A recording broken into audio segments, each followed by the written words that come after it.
royale and turned into a music hall.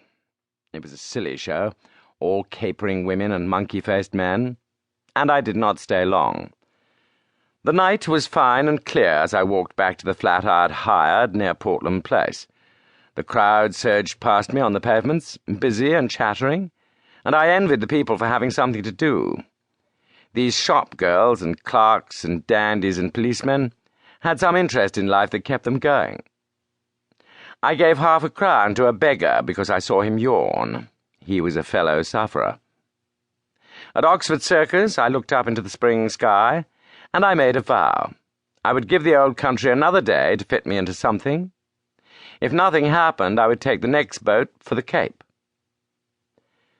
My flat was the first floor in a new block behind Langham Place.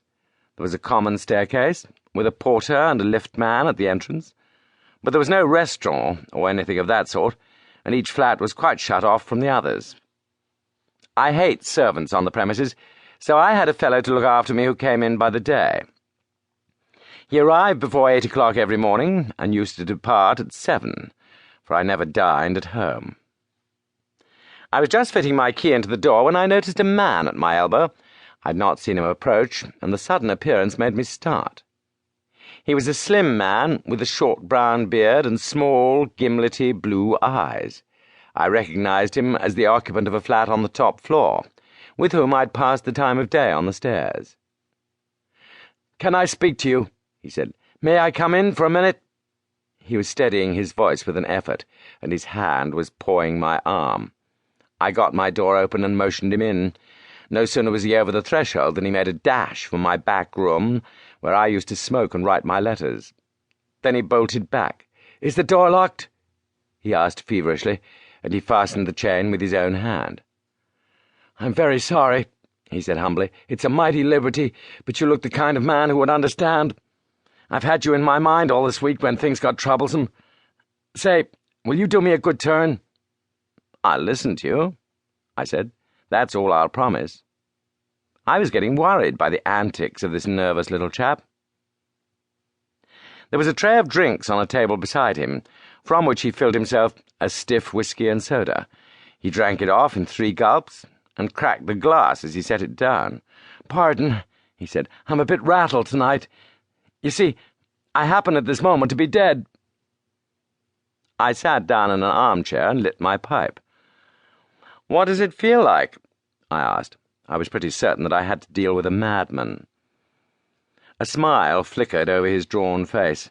"I'm not mad, yet. Say, sir, I've been watching you, and I reckon you're a cool customer. I reckon, too, you're an honest man, and not afraid of playing a bold hand. I'm going to confide in you.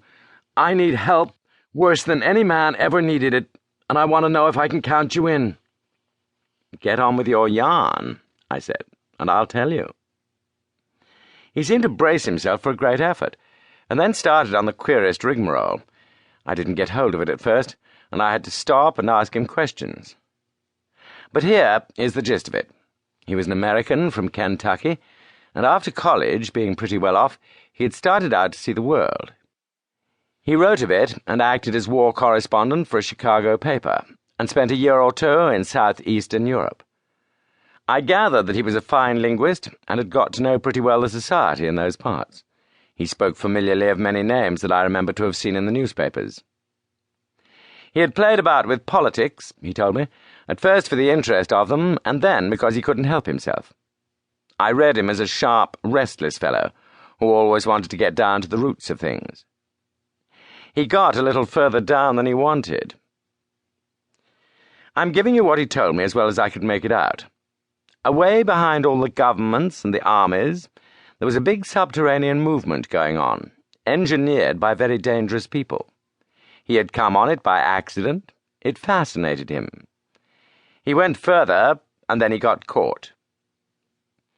I gathered that most of the people in it were the sort of educated anarchists that make revolutions, but that besides them there were financiers who were playing for money. A clever man can make big profits on a falling market, and it suited the book of both classes to set Europe by the ears. He told me some queer things that explained a lot that had puzzled me, things that had happened.